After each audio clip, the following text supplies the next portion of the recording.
па потоа да навлеземе во вториот дел на нашата тема околу Рома Верзитасис. Дали се сеќавате на некој ваш омилен професор, омилен предмет или некој професор кој што ве упати чисто да бидете она што сте денеска? Ги има многу професори. Јас во тој период додека студирав, професорката Гордана Силјановска ми беше менторка неколку години. Професорот Никола Тупанчевски исто така. Многу други професори кои што не ми беа ментори, но слушав предавања во нивните групи.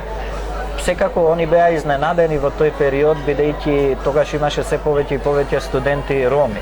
И за нив тоа беше пријатно изненадување и навистина беа среќни да гледаат како студенти роми ги има се повеќе и повеќе. Секоја академска година бројот на студенти роми се зголемуваше. Мислам дека тоа во тој период помогна и на нас и на нив да се гради еден, да кажам, партнерски однос.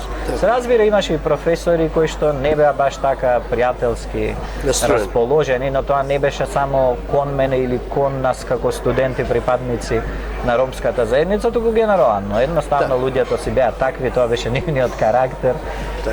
Држеа до некои своји принципи кои што нормално ние како студенти го чувствувавме тоа на своја кожа, но за среќа не паметам дека имаше некои посериозни проблеми, инциденти во смисла на третман за тоа што сум или ние како група роми бевме студенти во тој период.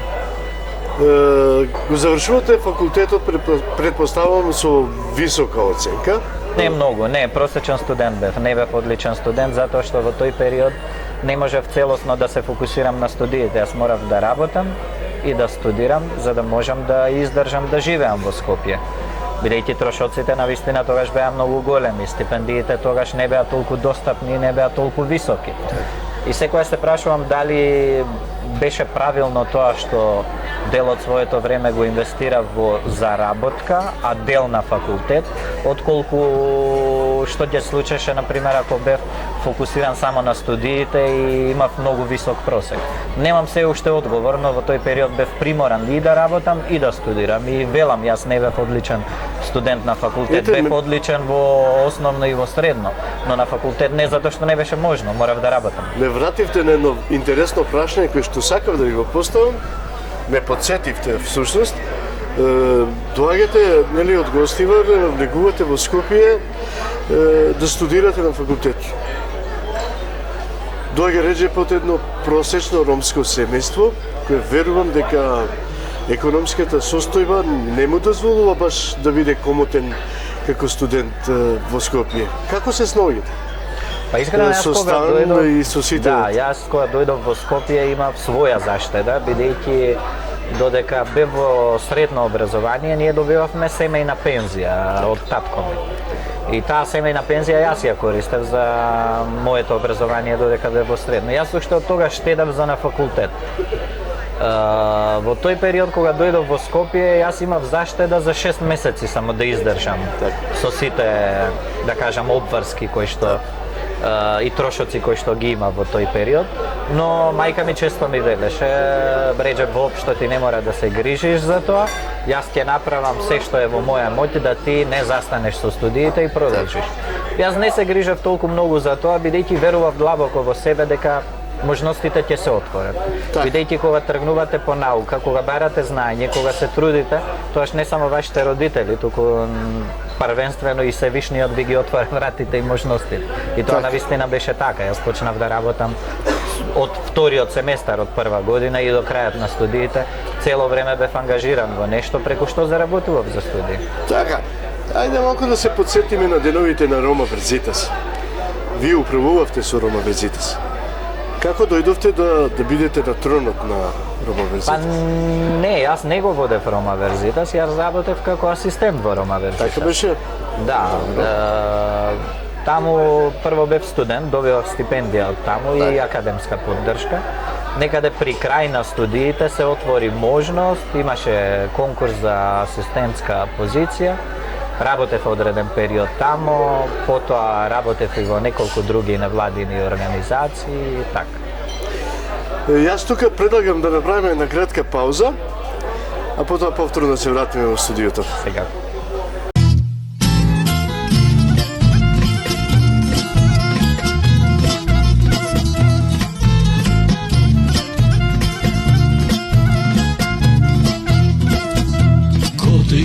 hamalale çay manglari baske kod isi hamalale çay manglari baske çay manglari baske hamare çaveske çay manglari baske hamare çaveske ay romale ay çavale ay romale ay çavale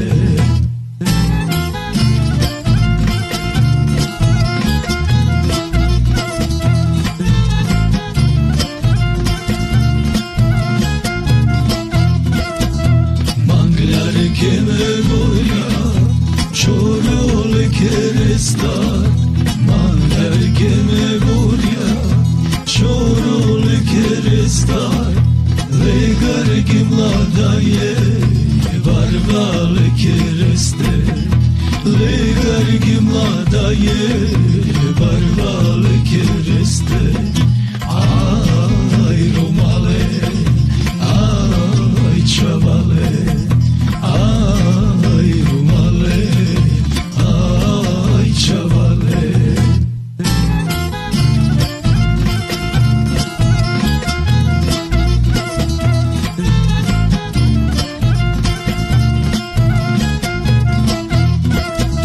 O da vulja bašalena, eterne buljake O da vulja bašalena, eterne buljake Celo familija bahtale kelena Celo familija bahtale kelena Aj romale, aj čavale Aj romale, aj čavale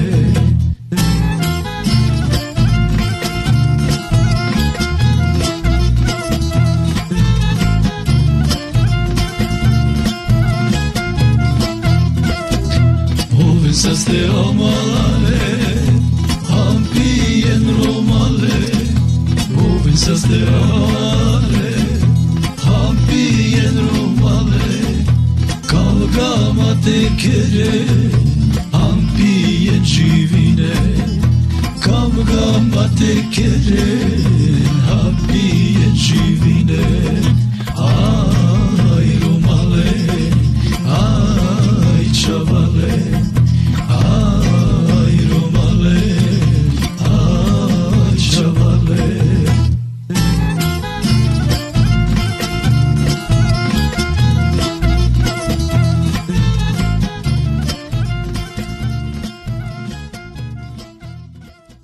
Поштивани, ете неповторно во студиото назад. Како што знаете, разговараме со господинот Реджеп Али Чупи.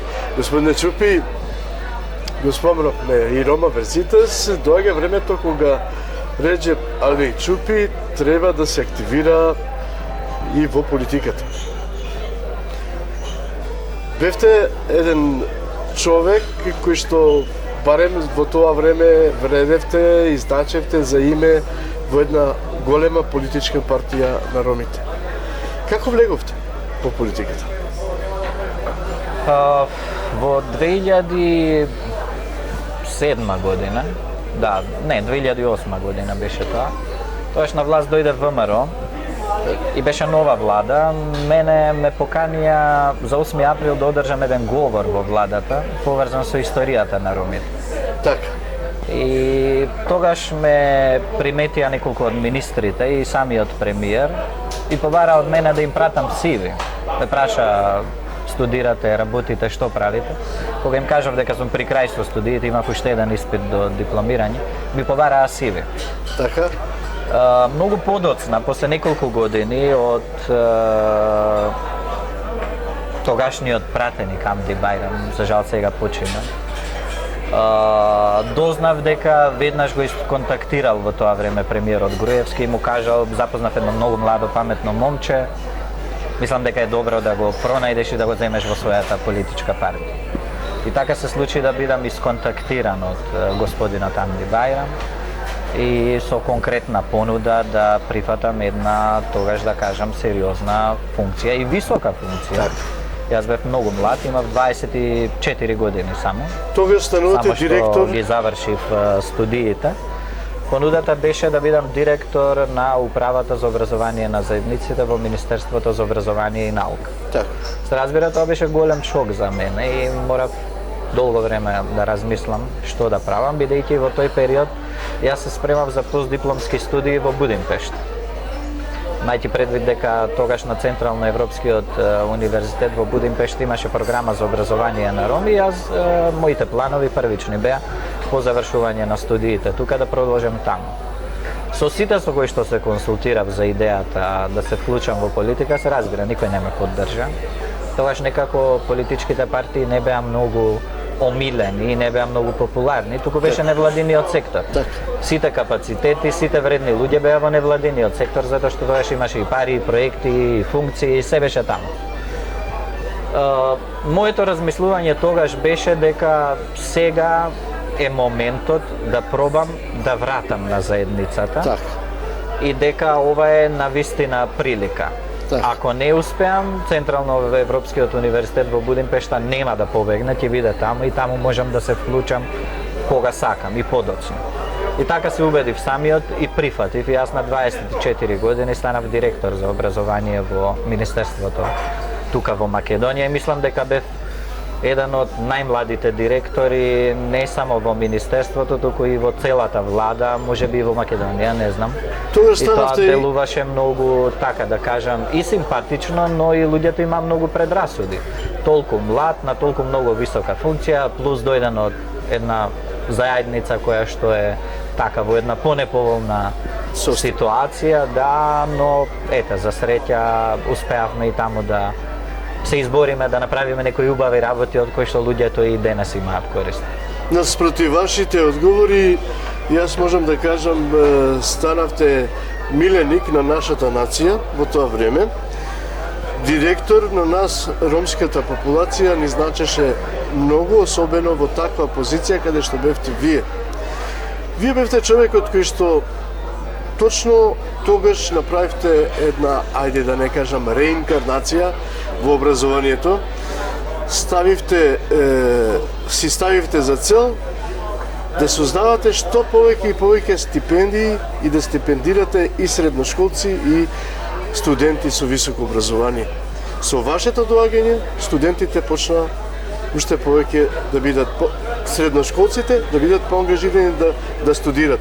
Јас мислам дека ова што го кажав е вистината за вас, бидејќи гледам скромноста кај вас е ваш афинитет, морам да го кажам тоа. Меѓутоа, ајде малку околу тоа да проговориме малку повеќе. Пред вас имаше ли стипендии во тоа место се доделува, али колку беа стипендии доделувани?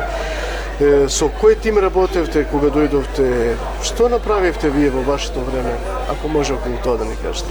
Јас во Министерството за образование во Министерството за образование и наука се задржав околу 10 години. Мислам дека третиот мандат некаде на пола го завршив.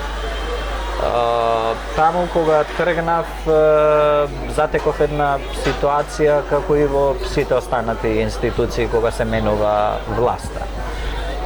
За среќа успеав брзо да се екипирам, да формирам млад тим на луѓе кои што работеа со мене.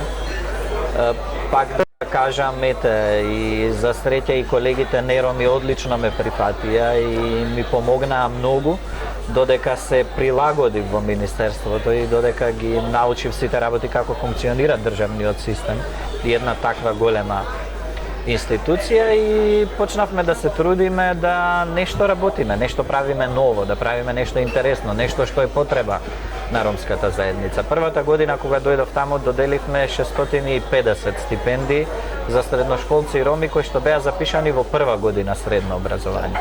Бидејќи таа година 2007-2008, не, грешка, 2008-2009 средното образование стана задолжително во Македонија. И сакавме да им пратиме сигнал на ромските родители покрај тоа што е задолжително да не се грижат, дека финансиска поддршка ќе имаат. И тогаш тие 650 стипендии ги дадовме на сите средношколци роми што беа запишани во прва година. Така. Па потоа почнавме да размислуваме како да го прошириме тоа и за останатите средношколци. Па за среќа Ромскиот образовен фонд ни се вклучи и ни додели грант. Пратеникот Амди Бајрам во тој период помогна државата исто така да одвои средства и заедно да се мечуваат тие средства за да може што е можно повеќе стипендии да се дадат. Тоа беше една новина која што во Македонија беше непозната до тогаш, државата од своји пари да дава стипендии во партнерство со некој. Така. И така почнавме секоја година да го зголемуваме бројот на стипендии. Буџетот кој што РЕВ го даваше да се намалува, а буџетот кој што Министерството го даваше да се зголемува. И за неколку години стигнавме Министерството за образование и наука 100% да ги финансира стипендиите и да не бидеме зависни од Ромскиот образовен фонд. Потоа следен чекор ни беше како тоа да го направиме да биде одржлива политика, бидејќи ние почнавме како проект. И тоаш моравме да смениме два закони, законот за средно образование и законот за ученички стандард, за да може во законот обврска да се наметне на Министерството да доделува секоја година стипендии посебно за ученици роми. Така. И тоа беше една огромна, да кажам, иницијатива и еден огромен резултат кој што успеавме да го постигнеме. Благодарение на тие законски измени кои што ги направивме, јас во Министерството не сум веќе 6 или 7 години. Но стипендиите не престанаа. Стипендиите продолжија, бројот на стипендии секоја година се зголемува и кога ги променивме тие два закона, ја искористивме приликата да вметнеме и програма за стипендирање на студенти роми. Так. Да не биде само за средношколци. Се сеќавам, почнавме само со 35 стипендии, па многу не критикуваа дека многу се рекламираме со 35 стипендии, но еве ги сега стигна и до 150 стипендии да доделуваат секоја година за студенти роми, околу 800-900 за средношколци роми. Јас се сеќавам додека бев во Министерството за тие 10 години околу 6000 стипендии доделивме само на средношколци роми. Верувам дека тој број сега е стигнат и до 10.000, можеби и повеќе. И некако драго ми е што тие 10 години кои што одлучив да ги поминам во политиката, оставив позади себе нешто од што ромската заедница има се уште корист и кој знае колку уште семејства и деца ќе имаат корист од тие стипендии да се школуваат, да се образуваат и да напредуваат. Но морам да напоменам дека јас тоа сам не го постигнав, ниту па можев сам да го постигнам. Првенствено благодарност до политичката партија која што стоеше позади мене во тој период, посебно на пратеникот Амди Бајрам кој што во тој период во парламентот многу се бореше и многу влијаеше кај министрите секоја година буџетот за образование да се зголемува и секако тимот со кој што работев. За среќа еден дел од тимот се уште остана работи таму и мене ми е драго дека продолжуваат и се уште се грижат за учениците роми да може да се школуваат, да напредуваат.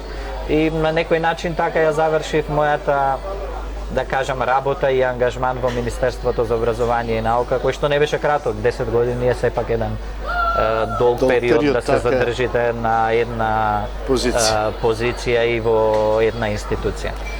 Реджеп, вие бевте многу активен во партијата, се сеќавам, ајде и на тој момент малку да проговориме, се разбира колку можеме.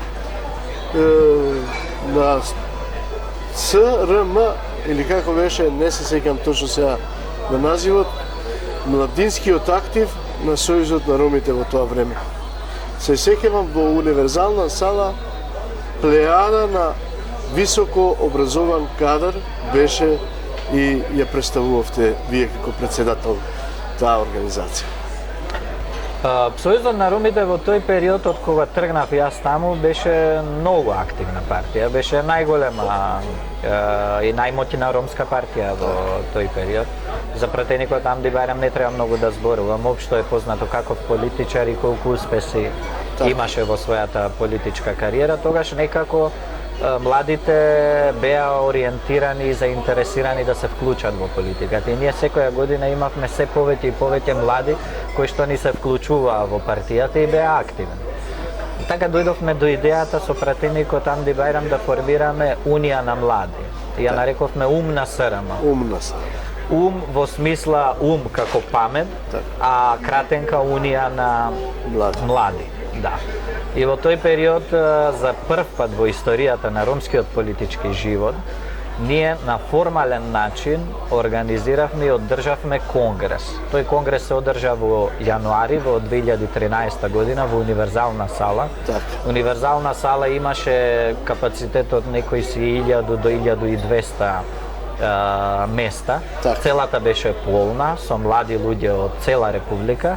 Околу 50 на луѓе беа на сцената како дел од ум на СРМ и на тој прв партиско-младински конгрес ние одбравме председател, подпредседател, секретар, други раководни тела и се формиравме на еден формален начин како Унија на млади сили во рамки на политичката партија Сојуз на ромите од Македонија.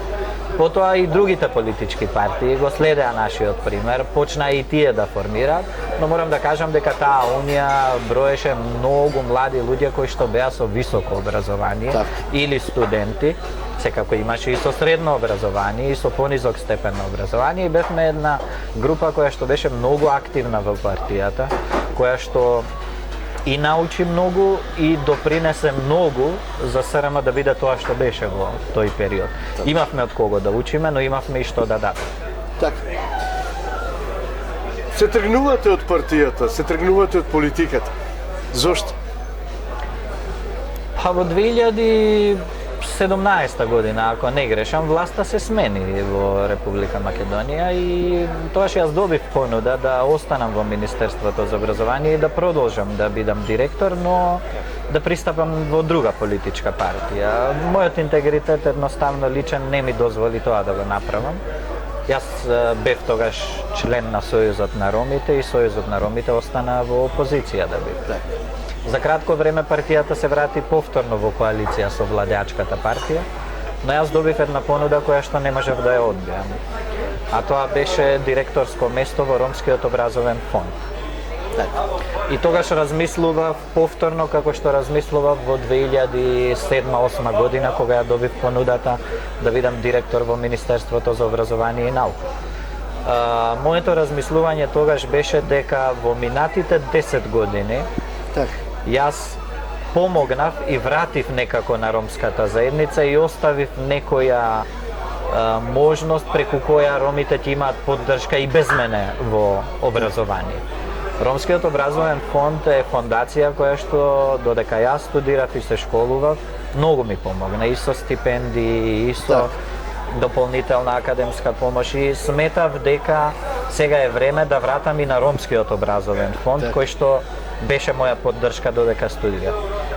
Морам да признам дека беше многу тешка одлука после 10 години да се излезе од политичкиот живот и да се помине на едно повисоко ниво, на меѓународно ниво. Ромскиот образовен фонд е огромна фондација, работи во регионот на Југоисточна Европа, покрива 16 држави, но сепак беше и голема чест која што ми се укажа во тој момент.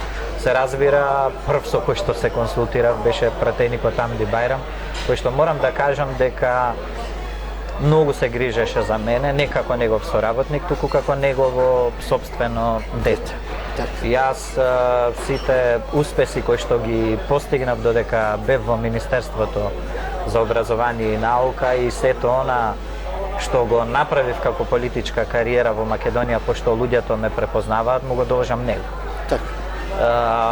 Имаше разбирање, иако му беше тешко да ме изгуби како соработник, но сепак, знаете, родителот која го гледа своето дете дека има можност да напредува, не му преостанува ништо друго освен да го поддржи. И тоа и се случи. И така јас во 2019 година, од 2019, односно почнав да работам за Ромскиот образовен фонд. Прво како менаџер за мрежата, за фондациите кои што ги има во регионот на Југоисточна Европа, а во 2020 година станав еден од директорите на фондацијата. Спомнавте дека Ромскиот образовен фонд има представништва во 16 земји. Дали тоа значи дека вие сте директор на сите тие 16 земји Да разјасниме? Да, со уште една колешка, значи јас сум на мрежно, на нетворк ниво, ние како што го викаме, ко-директор. Так. Бидејќи Ромскиот образовен фонд поминува во еден период на транзиција, на реформа, затоа што контекстот се смени многу од периодот кога Ромскиот образовен фонд се формира 2005 година. Потребите на ромската заедница се сменија и после 17-18 години работа на Ромскиот образовен фонд дојде време тој да се реформира, да се менува согласно потребите на заедницата и контекстот во регионот каде што работи. Таа улога ми припадна мене и на уште една колешка од Романија. Значи, ние двајцата сме директори, со тоа што таа се занимава и ги контролира финансиите и односите со донаторите, а јас програматски оддел. А инаку, како само директор, сум директор на Српската и Македонската фондација, таа е директор на Романската и Словачката фондација, а заедно сме ко-директори на мрежно ниво. Така. Реджеп, вие живеете во Скопје, вашата канцеларија е во Белград. Да. Како се снаоѓате со работата? Патувања секојдневни, чести патувања? Па, јас кога станав директор на РЕФ, јас со семејството заедно се преселив да живеам во Белград. Ние живеевме неколку месеци заедно во Белград и потоа почна пандемијата. Па се вративме во Македонија и работев од дома скоро 10 месеци. Потоа кога границите се отворија, ситуацијата се нормализира, јас почнав да патувам со тоа што една недела работам во Белград, една недела работам во Скопје, бидејќи и тука имаме фондација.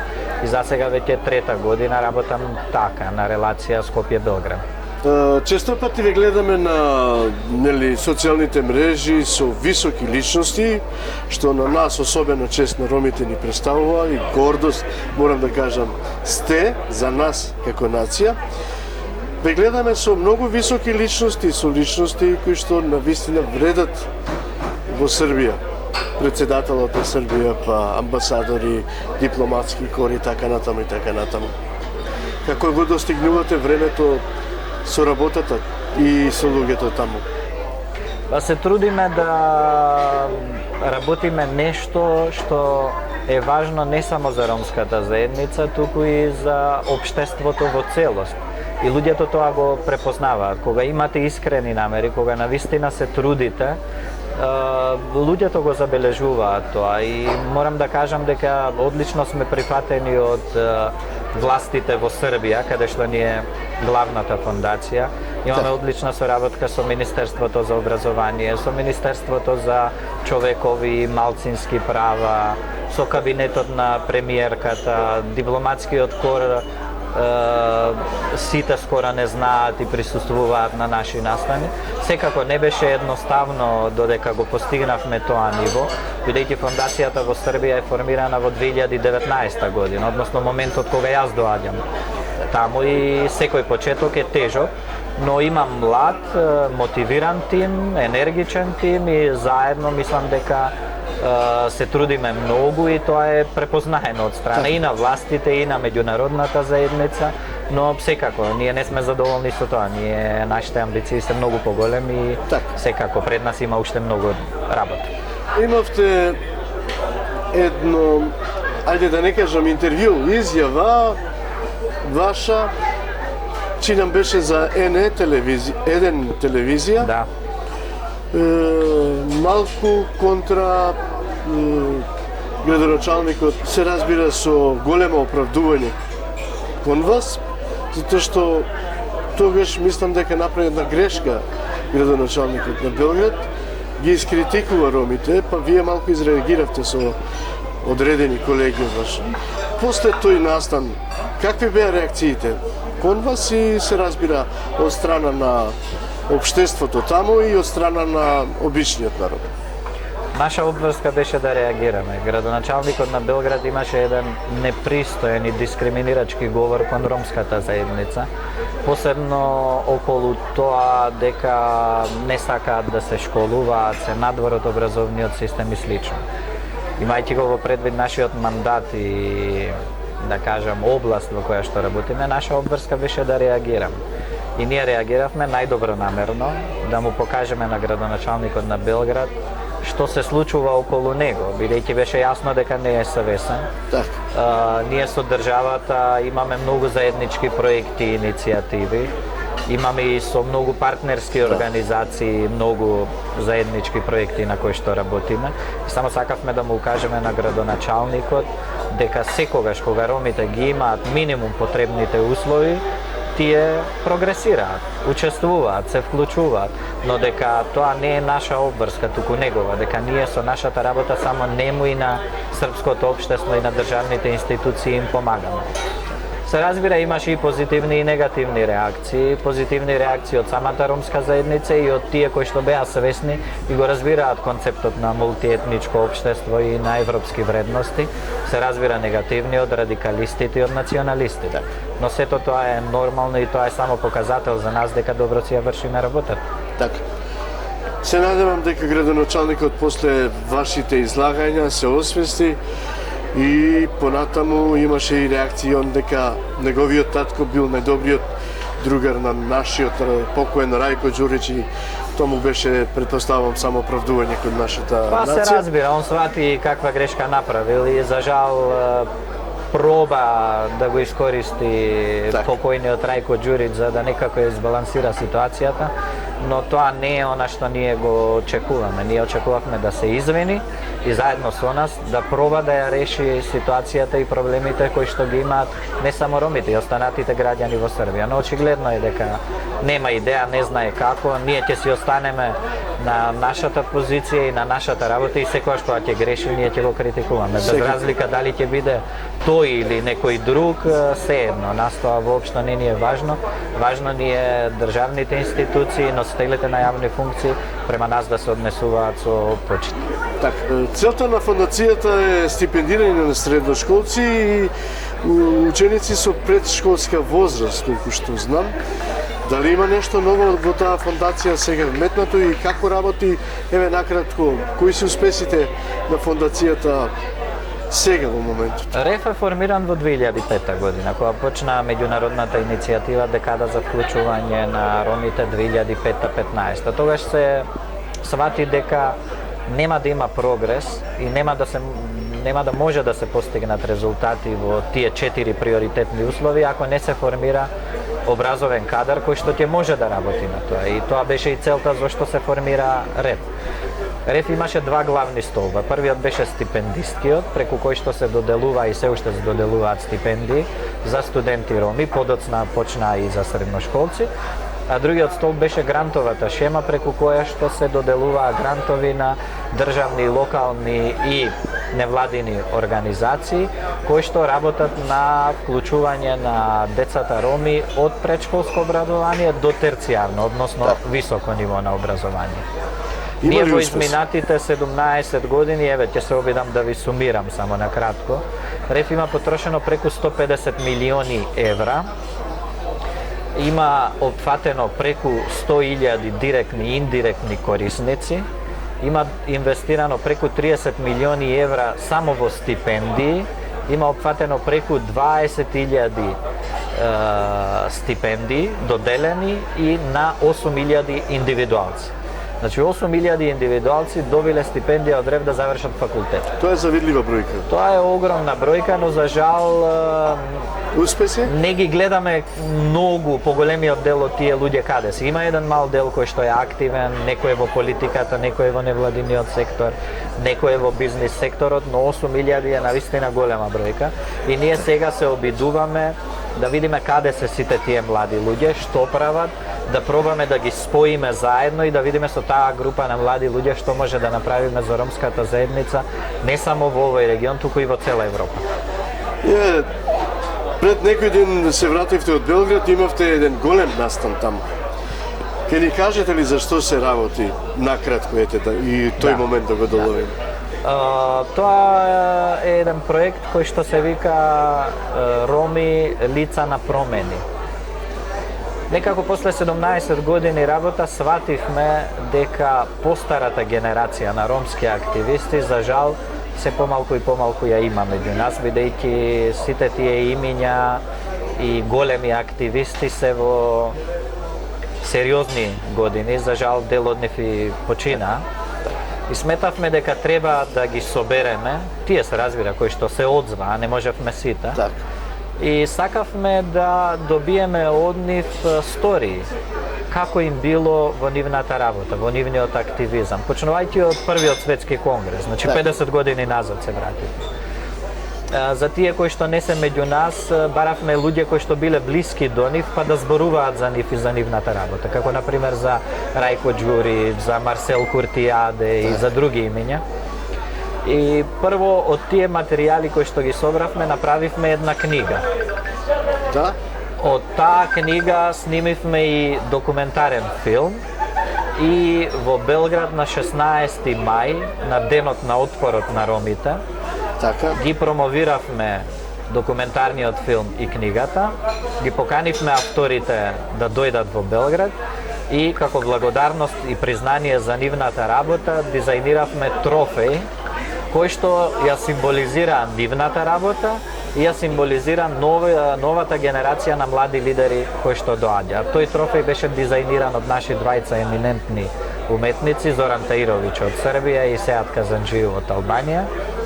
Тој трофеј е во форма на цвет кој што цути напролет и тој ја символизира новата млада генерација на лидери кои што растат, цутат и е во форма на бројот 50 кој што символизира првите 50 години од првиот светски конгрес на ромите одржан во Лондон. Морам да кажам дека беше настан полн со емоции.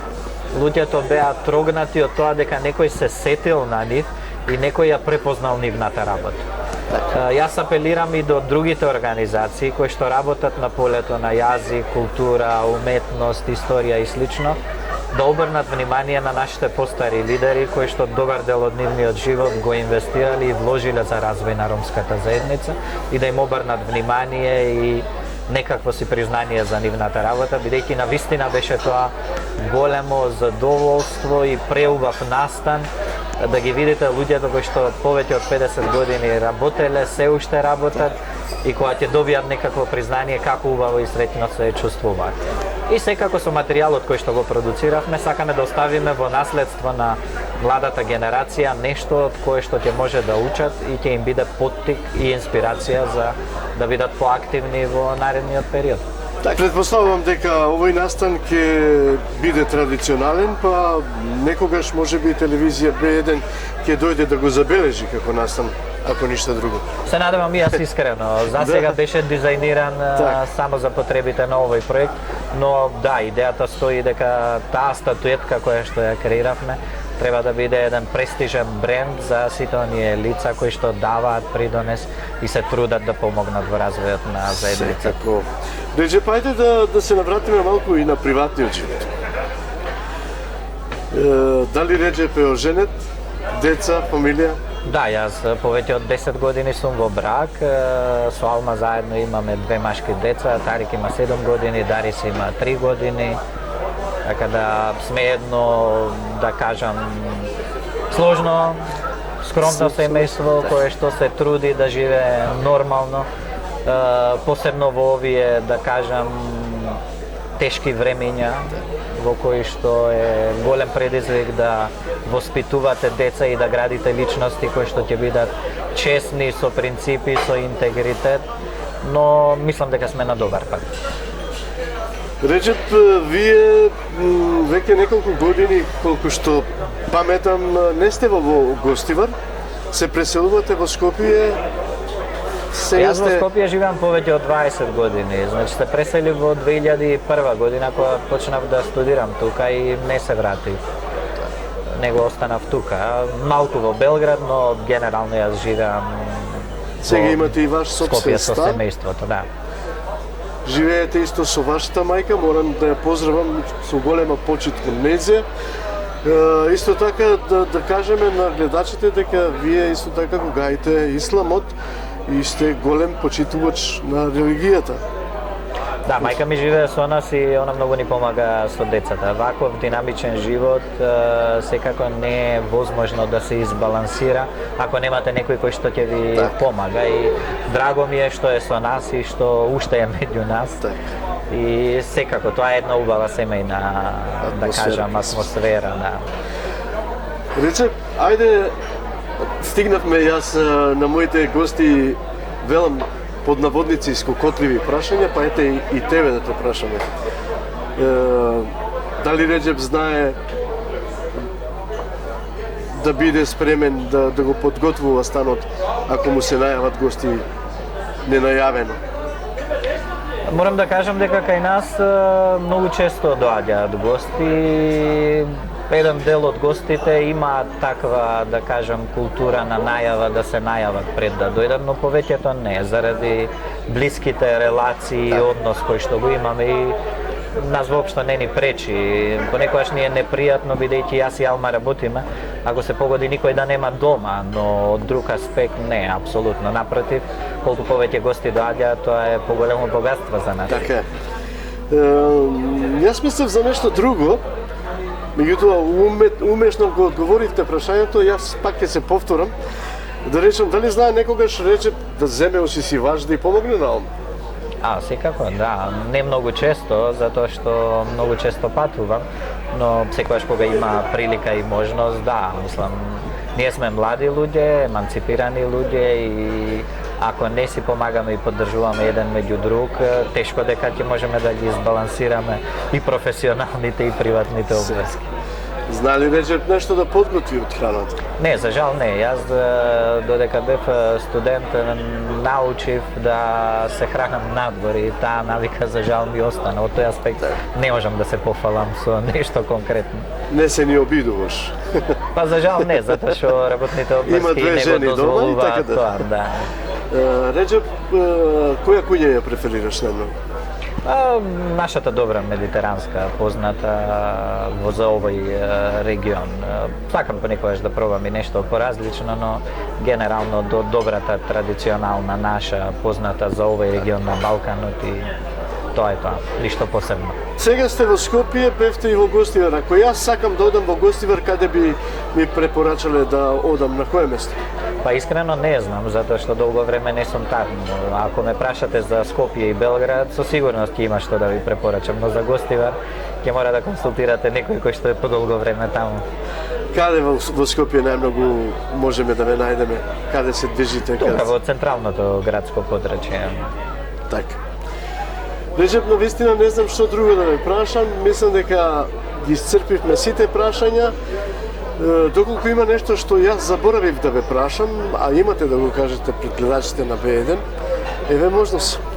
Па имајќи предвид дека имавте многу прашања, јас тука би завршил и не ми преостанува ништо друго освен да ви се заблагодарам за поканата и да ви честитам на иницијативата и идејата да спремите еден ваков серијал во кој што ќе презентирате многу млади луѓе кои што имаат што да покажат и тие млади луѓе може да бидат рол модел за идната генерација како инспирација, мотивација дека секогаш кога се трудите без разлика каде се наоѓате и во какви околности работите, успехот е неминовен, но наше е да се потрудиме и да го дадеме максимум. Јас на вистина уште еднаш ти благодарам, ми направивте голема чест пред се и задоволството денеска во оваа емисија беше моја. Почитувани гледачи, јас тука ќе го завршам разговорот. Навистина ми беше чест и задоволство да имам еден таков гостин денеска, како што е господинот Реджеп Али Чупи.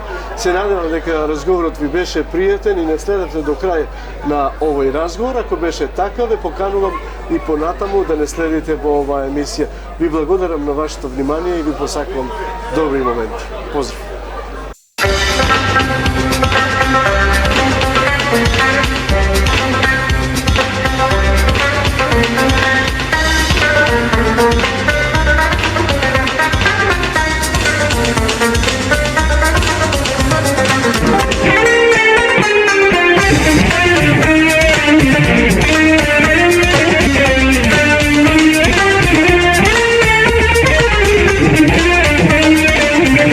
you.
Male,